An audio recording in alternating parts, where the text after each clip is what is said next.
How about it, YouTube? Steve here. I was wanting to make a little video for new or soon to be new over the road truck drivers. A few tips that could save you some headache and frustration. I noticed there's not a whole lot of videos on YouTube on this subject. It's a few, but not a lot. Anyway, I'm working for a company. I'm out of the South, and it's not a big company. It's kind of a big mom and pop, I guess, if you will. And it's not, it's not one of the huge carriers like, Schneider or something like that. But I'm this is my 5th week out on the road, over the road. Thankfully, the company I work for gets me home a good bit, and the money's pretty cool. Hey, I guess if I had, my first tip I could give you would be don't scrimp on the GPS when you're about to go out. Spend the money and get a Rand McNally. Here's mine right here. It's worth the money. Don't be a sucker and buy one at a truck stop where they're highly marked up. This thing right here, 5-inch screen, I think it is. I forgot the model name, but it's $180 on Amazon. Rand McNally. I had my first week out. I had a Garmin, and it was a piece of shit because you got to think the Garmin's thinking for a car. Like, it's not considering you're in a big ass truck and what roads you don't want to go down in a truck, such as 2 lanes and just I was in Alabama, and it took me off on the exit. Before the exit I was supposed to get on down a 6-mile road, windy 2-lane fucking neighborhood that was absolutely unnecessary because I showed up on the road that I was supposed to be on, and I could have just went down the next exit. But anyway, you live and you learn. Next thing, when you're plotting your day, and if your dispatcher's kind enough to give you what all you're going to be doing for the whole day, where you want to bed down is something you want to consider. Where you're going to sleep, you spend your 10-hour break. I personally hate truck stops, and that's for the simple fact that after dark they pack the fuck out. If you ain't there at sundown, good luck finding a spot. I've really, in the 5 weeks, I've only spent one night, and it was that night in Alabama, at a truck stop. Pretty sure. Yeah. Anyway, so, well, as far as bedding down goes, I guess you got about 4 options at least. You got truck stops, rest stops. If the customer you're going to or leaving from is cool enough to have a yard or something, or if they don't care if you sleep on the dock, you can sleep there. And there's also Walmart's parking lots. Most Walmarts don't give a shit if you sleep, on the outskirts of their parking lot. Just be sure you don't get in a situation where you can't get out of the parking lot. You want to survey the situation before you pull in. Speaking of Walmart's, on the Rand McNally GPS, if you see those little flowers there, that's the little Walmart logo. It lets you know where Walmart's are, as well as truck stops and such. They'll have a little cat scale icon on there. But you want to, definitely, that's something to consider if you're over the road. Let's see, what else? Here's something. If you're a male, you definitely want to have, well, this is going to be kind of gross. You want to get a Gatorade bottle. May or may not be Gatorade in there. But you want to get this size. What is this? The 32-ounce Gatorade bottle. Because you might have to piss, and you don't want to pull over or whatever. There's no rest areas in the area. Like, you're going down some long-ass interstate. Comes in handy.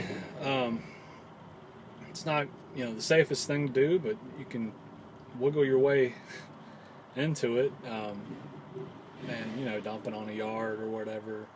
It's just a fact of life in trucking. It's good to have a laptop. Watch movies, surf the internet. I just got a Wi-Fi hotspot from T-Mobile Saturday. It works really good so far. I'll just start out with the 5 megs, see how that goes. Obviously, got it to watch wrestling because I'm a big dork. the WWE Network. You definitely also want to get a cooler like this one. I looked for one of those plug-in coolers. Didn't happen. Couldn't find one. They got them that plug into the cigarette lighters that like refrigerates basically. Couldn't find one. I don't know if they don't sell them down here or what, but I just when I go out on the day I go out, I go buy like 2 bags worth of ice plus ice from home. And it generally stays good throughout the week. I mean, you might have to buy one more bag of ice. Don't go wasting your money at truck stops on their shitty food. And well, for one thing, for me personally, everywhere they send me to get gas at a truck stop, none of them have a fucking Taco Bell in them. They all have shitty ass McDonald's food, which I refuse to eat. Plus, it doesn't agree with my digestive system.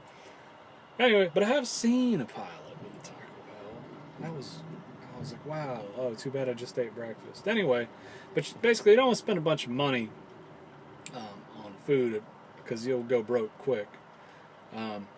Just get your cooler, go to Sam's, get you some Jimmy Dean sandwiches or something. Uncrustables come in handy. Even though I don't really agree with the idea of an Uncrustable, it's come right in handy. I'll get you some beef jerky as well. You can eat it, when you're on your way to wherever. If you're just dying, it'll tide you over, keep your protein up. Get you a microwave, got one back there. I have a Keurig. It's lovely because I have to have coffee every morning. Of course, a Sirius radio comes in handy. I already had one, and unfortunately, my radio with this truck they gave me doesn't have an auxiliary input, so I just route it through the FM station that is not active in most areas I go to. Trying to think something else I might want to tell you. You'll find that a lot of things you learned in trucking school aren't necessarily practiced out in the real road world. You might just find that out from your trainer, whoever you train with, wherever you work. I bought a CB. It doesn't quite work. I need to figure that out. Thankfully, I didn't buy an expensive one. Just got a cheap Cobra. Thinking what else? I don't know. Just, bring lots of food from home so you don't go wasting money. If you suck at backing, you'll get better. You'll have days where you're like, damn, I was pretty good today on that. And things will go smoothly at certain shippers. Things will go crappy at others. You never know. Definitely, always get out and look, as they say.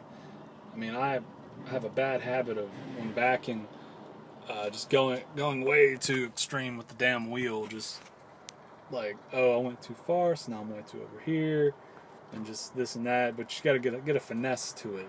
Of course, you always want to come in from the left when backing, or hell, if possible, straight back. It's always most desirable.